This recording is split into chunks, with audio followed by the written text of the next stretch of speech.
دیوانہ نہ بن ہوش میں دیوانہ نہ بن ہوش میں ان کے حرم میں ارے امکان ہزاروں ہے وہاں بے ادبی کے چرچے ہیں دو عالم میں رسول عربی کے. کلام بہت تفصیلی ہے، بس یہ دو شعروں سن لیں توجہ کے ساتھ. عقیدے کی زبان ہے اور یہ شعر اس لیے بہت امپورٹنٹ ہے کیونکہ یہ ہمارے عقیدے کو بالکل ہرا بھرا کر دیتا ہے. ویسے یہاں تو امکان اپنے ہی لوگوں کے آمد کا ہے، اس لیے میں کوئی خاص توجہ نہیں دلاؤں گا، صرف بس پوری توجہ کے ساتھ شعر پہ دیکھیے کہ حضور نبی کریم صلی اللہ علیہ وسلم کو اپنی طرح سمجھنے کا فتنہ یہ کوئی نیا نہیں ہے، یہ کہاں سے چل رہا ہے اور اس کی تاریخ کیا ہے. اسی تاریخ کو میں نے شعر کا قافیہ بنا دیا. توجہ کے ساتھ دیکھیے گا کہ سرکار کو خود جیسا بشر ماننے والوں، سرکار کو خود جیسا بشر ماننے والوں، سرکار کو خود جیسا بشر، سرکار کو خود جیسا بشر ماننے والوں، ارے پھیلاؤ نا فتنوں کو یہاں بو لہبی کے.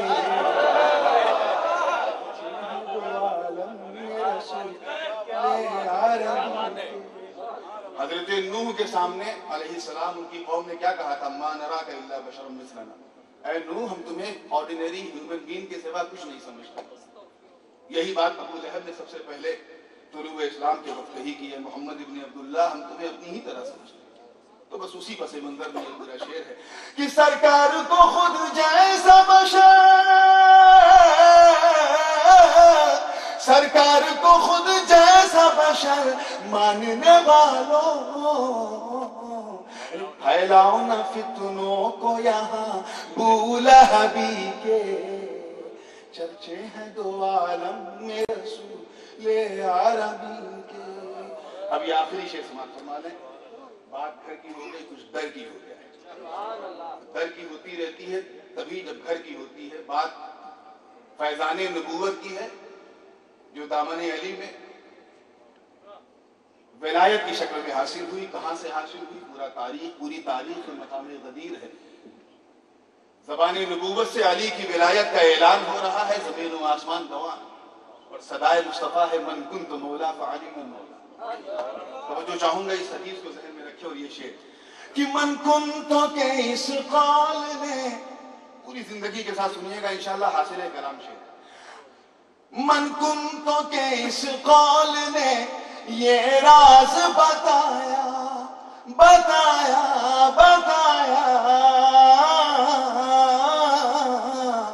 من کنت کے اس قول نے یہ راز بتایا، من کنت کے اس قول نے،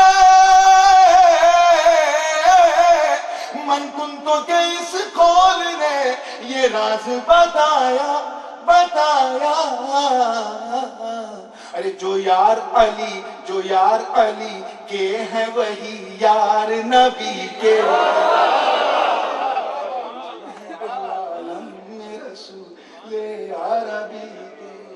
اب دعاؤں کے ساتھ مقطع سماعت فرمانے توجہ کے ساتھ کہ تم حشر کے میدان کی پرواہ نہ کرو نور، تم حشر کے میدان کی پرواہ نہ کرو نور، تم حشر کے میدان کی، تم حشر کے میدان کی پرواہ نہ کرو نور. بیٹے ہو مقدر سے جو عالی نسبی کے چرچے ہیں دو عالم میں رسول عربی کے. درود پاک پڑھ لیں. اللہم صلی علی سیدنا جد الحسن والحسین وعلی آل سیدنا جد الحسن والحسین صلاۃ و سلام علیک یا رسول اللہ صلی اللہ علیہ وسلم. میرے بعد والد گرامی، شہنشاہ خطابت، سیاح عالم، شہ سوار سمند فصاحت و بلاغت، حضرت علامہ الحاج الشاہ سید محمد ہاشمی میاں اشرفی الجیلانی کا خطاب نایاب ہوگا. بس مجھے حضرت کی تقریر کی تمہید سمجھنا. اگر آپ نے تمہید کا بھرم رکھ لیا تو پوری تقریر انشاءاللہ آپ کے سینے کو مدینہ بنا.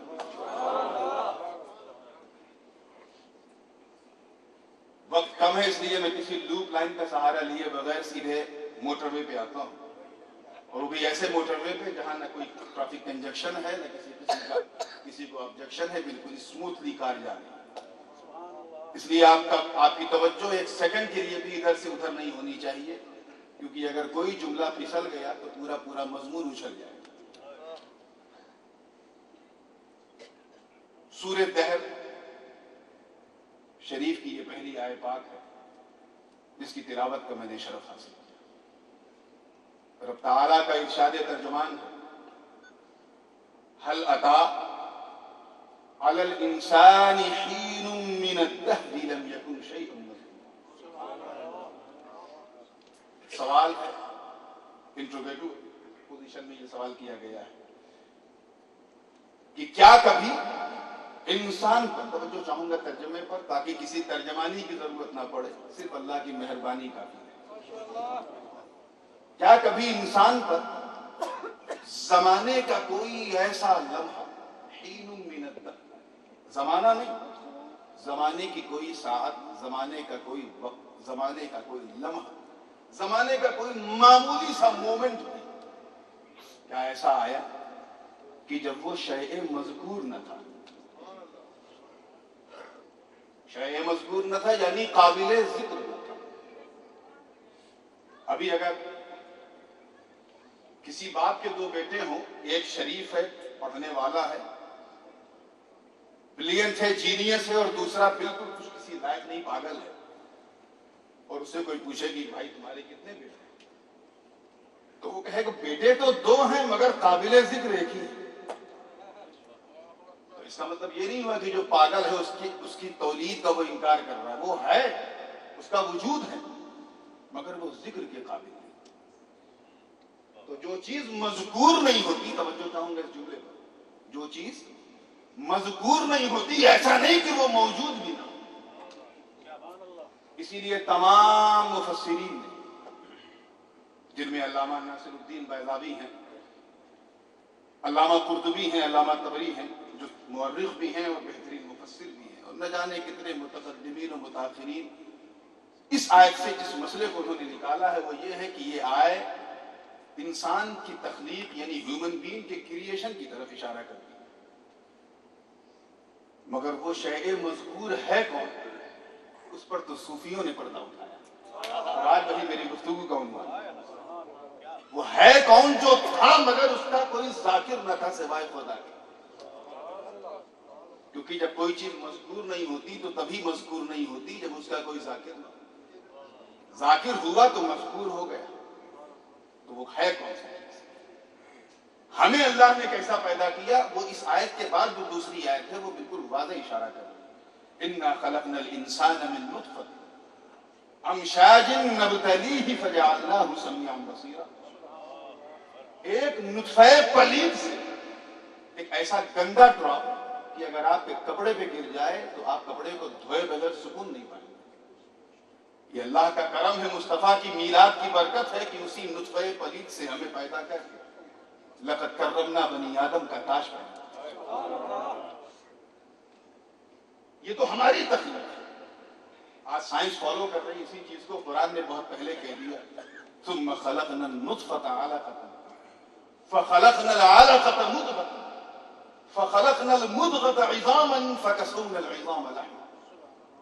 پہلے ہم نے اس نطفے سے ایک لتھڑا بنایا، لتھڑے سے جسم کا، اس میں ہڈیاں بنائی، ہڈیوں سے پھر اس کا ایک مجسم بنایا، پھر اس میں گوشت بنے. اس طرح سے ہم نے انسان بنایا. یہ تو ہمارا کریشن کیسے ہوا اس کی طرف اشارہ. ہم کیسے بنے، تم کیسے بنے، یہ گورے کالے پیلے نیلے یہ کیسے بنے؟